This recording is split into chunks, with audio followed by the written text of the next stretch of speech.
तर प्रजननामध्ये दोन वर्ड येतात, री आणि प्रोडक्शन. री म्हणजे वारंवार, प्रोडक्शन म्हणजे उत्पादन.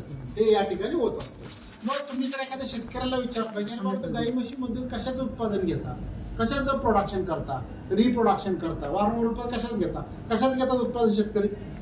गाई म्हशीपासून दुधाचं उत्पादन घेतात, बरोबर आहे. कालवडीचं उत्पादन घेतात, बरोबर आहे. तर ह्या गोष्टी त्या ठिकाणी घेत असतात.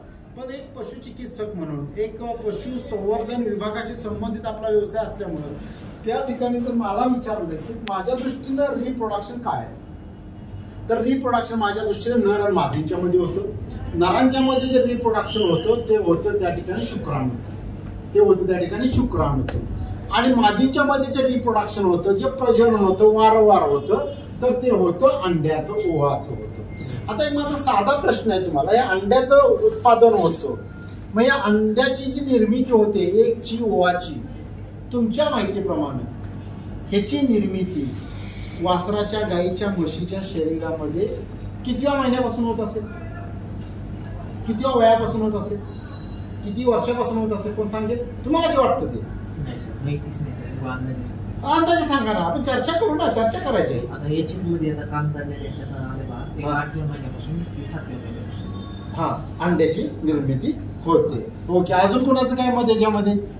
काही ठिकाणी मला सांगतात की कालवड माझावर यायला लागली, वगार माझावर यायला लागली, त्यावेळेस अंड्याची निर्मिती होते 9 महिन्यापासून. ओके, तर असे वेगवेगळे येतात. पण ऍक्च्युअली ह्या अंड्याची जी निर्मिती होते गायींच्या मध्ये, म्हशींच्या मध्ये, ही निर्मिती कधी होते? बघा, निसर्गाने किती सुंदर चांगली गोष्ट केलेली आहे. जेव्हा त्या गायीच्या मध्ये आतमधल्या बाजूला ती वासरू म्हणून पोटात असतं गायीच्या, म्हणजे एखादी गायी का म्हैस जन्माला आली, ती जन्माला यायच्या आधी गायीच्या किंवा म्हशीच्या पोटात असते.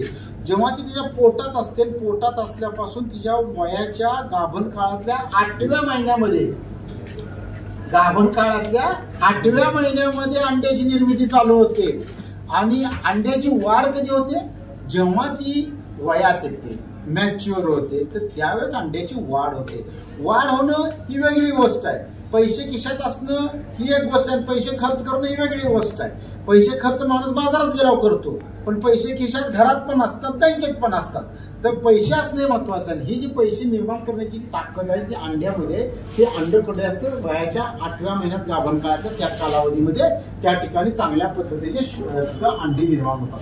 आणि जेव्हा हे शुक्राणू आणि अंड एकत्र येतं, तर त्यावेळेस वासराची निर्मिती होते, कासची निर्मिती होते, एक नवीन जीव जन्माला त्या ठिकाणी येत असतो. आणि हा जीव जेव्हा जन्माला येतो, त्यानंतर वासरू हे जन्माला आलं असं आपण या ठिकाणी म्हणतो. आणि वासरू जेव्हा जन्माला येतं, तर त्यानंतर मग नवीन जीव येतो, दुधाचं उत्पादन वाढतं. आता माझा एक साधा प्रश्न आहे तुम्हा सर्वांना, सिंपल.